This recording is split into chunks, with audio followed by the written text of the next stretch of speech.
नमस्कार दोस्तों, स्वागत है आप सभी का फिर से हमारे चैनल भक्ति की दुनिया में। भगवान भोलेनाथ और माँ भगवती आप पर और आपके परिवार पर सदा अपनी कृपा दृष्टि बनाए रखे। दोस्तों, क्या दैवीय शक्तियाँ आपकी आंखों में बैठ चुकी है या जागृत हो चुकी है? अगर हाँ, तो इसके कौन कौन से संकेत आपको मिलते हैं? कैसे पता चलता है कि जो दैवीय शक्तियाँ है वो आकर आपकी आंखों में बैठ चुकी है? तो आज जो है हमारी वीडियो इसी विषय पर आधारित है। आज की वीडियो में हम इसी विषय पर आपको जानकारी देंगे। लेकिन वीडियो में आगे बढ़ने से पहले दोस्तों, अगर आज आप हमारे चैनल पर पहली बार आए हैं तो आप सभी से मेरी रिक्वेस्ट है कि चैनल को सब्सक्राइब ज़रूर कर ले और बेल आइकन को प्रेस करके ऑल पर भी सेट कर लीजिएगा, ताकि जब भी हम कोई भी आध्यात्म से जुड़ी हुई वीडियो अपलोड करें तो उसकी नोटिफिकेशन सबसे पहले आपको मिले और आप हमारे चैनल की सभी वीडियोस को देख सके।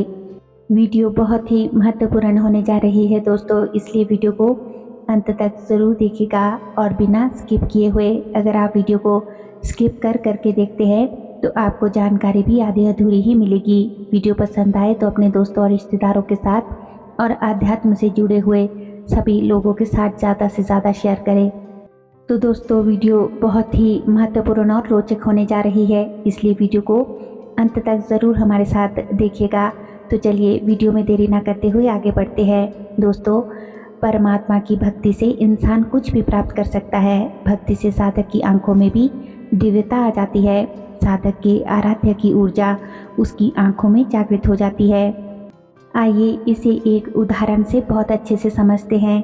इसका एक उदाहरण हमें महाभारत काल में जो है मिलता है। वो उदाहरण है कौरवों की माता और महाराज धृतराष्ट्र की पत्नी गांधारी का। गांधारी की भगवान शिव में विशेष आस्था थी, या यूं कहे कि वो भगवान शिव की परम भक्त थी। जब गांधारी का विवाह नेत्रहीन धृतराष्ट्र से हुआ, तभी से गांधारी ने भी अपनी आंखों पर पट्टी बांध ली थी। गांधारी को भगवान शिव से यह वरदान मिला था कि वह जब कभी भी किसी को भी अपनी आंखों की पट्टी उतार कर देख लेगी तो उसका पूरा जो शरीर है वज्र के समान हो जाएगा।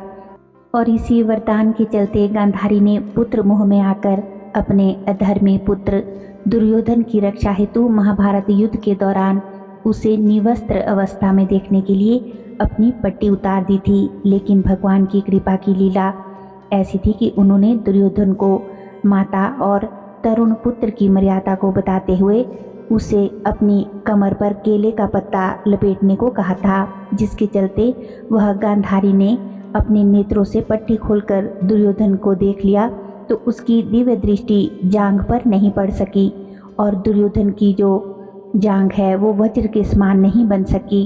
और भीम के साथ जब गदा युद्ध हुआ तो उस गदा युद्ध के दौरान भीम ने दुर्योधन की जांघ पर ही प्रहार किया और दुर्योधन मारा गया था।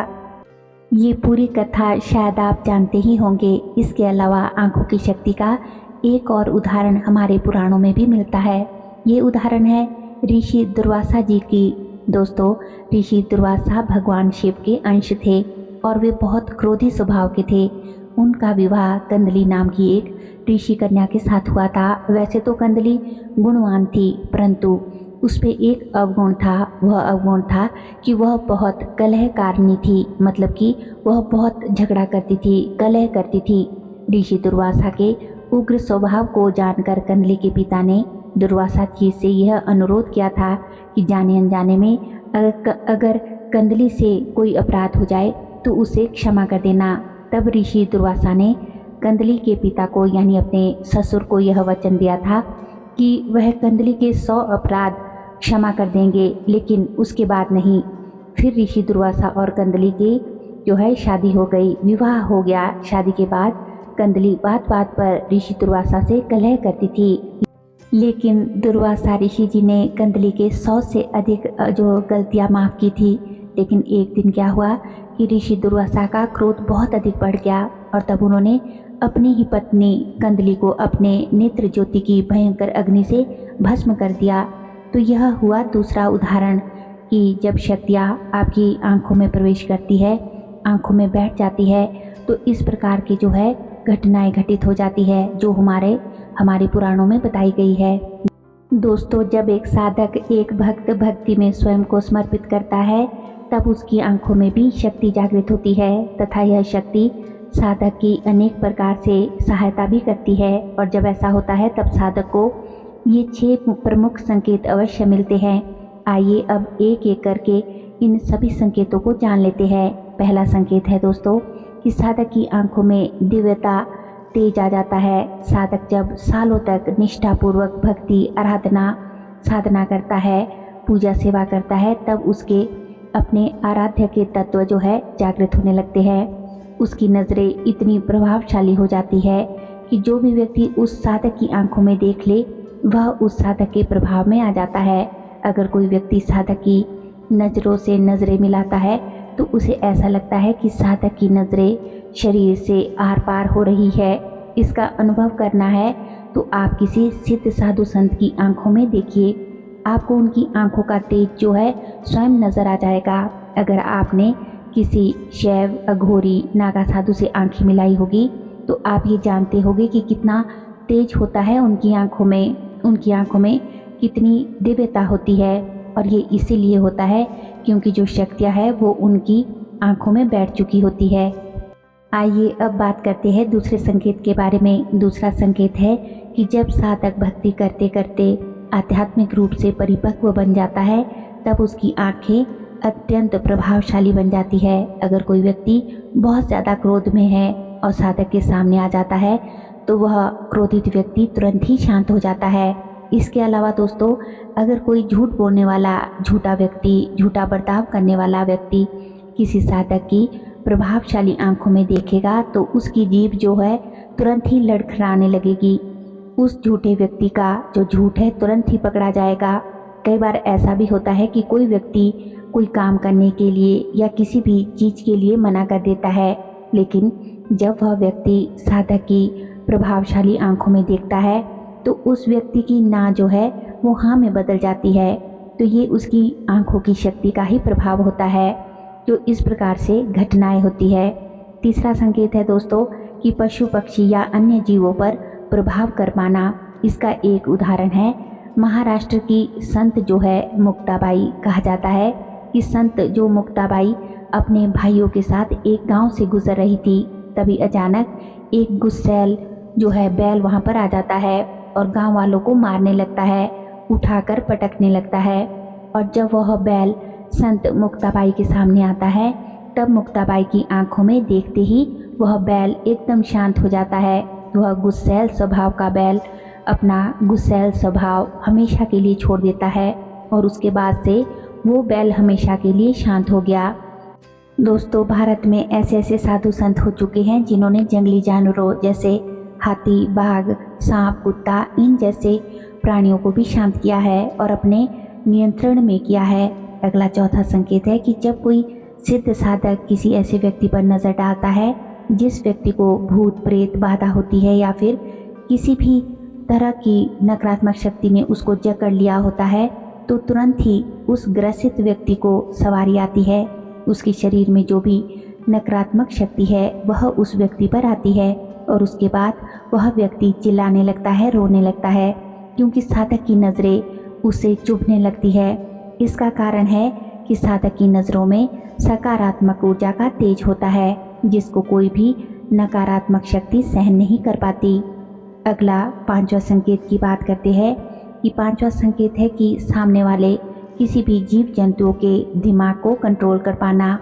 कुछ गिने चुने साधुओं की आंखों में ऐसी शक्ति आ जाती है जिससे कि वह किसी भी व्यक्ति बल्कि जीव किसी भी पशु पक्षी जानवर को आकर्षित कर सकते हैं, सम्मोहित कर सकते हैं, सामने वाले व्यक्ति को वशीभूत कर सकते हैं या फिर उन्हें अपने से दूर भगा सकते हैं।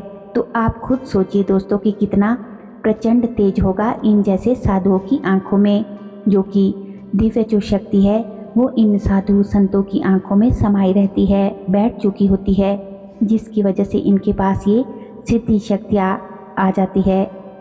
अगला यानी अंतिम छठा संकेत है कि अलौकिक या अदृश्य शक्तियों को देख पाना। कई साधक ऐसे होते हैं जिन्होंने अपनी तपस्या से अनेक सिद्धियां प्राप्त की होती है। तपस्या के कारण ऐसे साधक की आंखों में भी ऐसी शक्ति आ जाती है जिसके चलते वह किसी भी भूत प्रेत पिशाच देवगण देवदूत, योगनिया, यक्षिणी जैसी शक्तियों को भी आसानी से देख पाते हैं। ये साधक न सिर्फ केवल अलौकिक या अदृश्य शक्तियों को ही देख पाते हैं, बल्कि उनसे बातें भी करते हैं।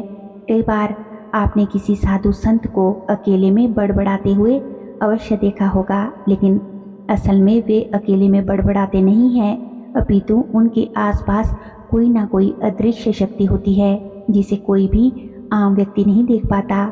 इसके साथ ही कुछ साधक ऐसे भी होते हैं जो अपनी आंखों से कुछ जो देवी देवता है उनके दर्शन कर पाते हैं, सूक्ष्म लोकों की सैर कर पाते हैं और सूक्ष्म लोक की जो भी चीज़ें हैं उन्हें अपनी बंद आंखों से ध्यान में तो स्वप्न में तो देख ही पाते हैं, बल्कि अपनी नग्न आंखों से भी, वो स्थूल आंखों से भी उन शक्तियों को, उन सूक्ष्म चीज़ों को देख पाते हैं, सूक्ष्म लोक की।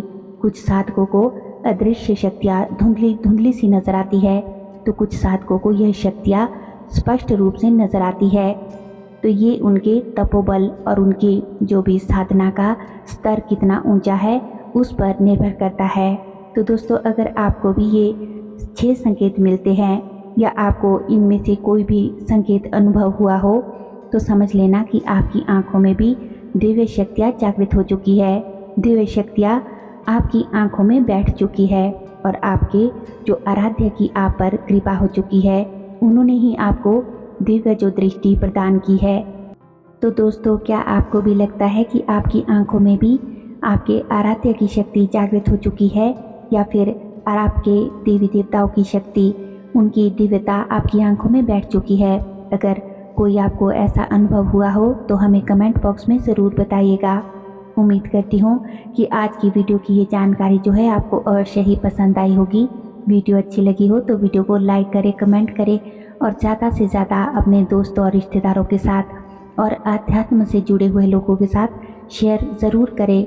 हमारे चैनल पर दोस्तों और भी अच्छी अच्छी वीडियोज़ हैं, उन्हें भी जाकर आप ज़रूर देखें। और अगर अभी तक भी आपने हमारे चैनल को सब्सक्राइब नहीं किया है तो आप सभी से मेरी रिक्वेस्ट है कि चैनल को सब्सक्राइब ज़रूर कर ले और बेल आइकन को प्रेस करके ऑल पर भी सेट कर लीजिएगा, ताकि जब भी हम कोई भी नई वीडियो अपलोड करें तो उसकी नोटिफिकेशन सबसे पहले आपके फ़ोन में पहुंचे और आप हमारे चैनल की सभी वीडियोस को देख सके और जानकारी प्राप्त कर सके।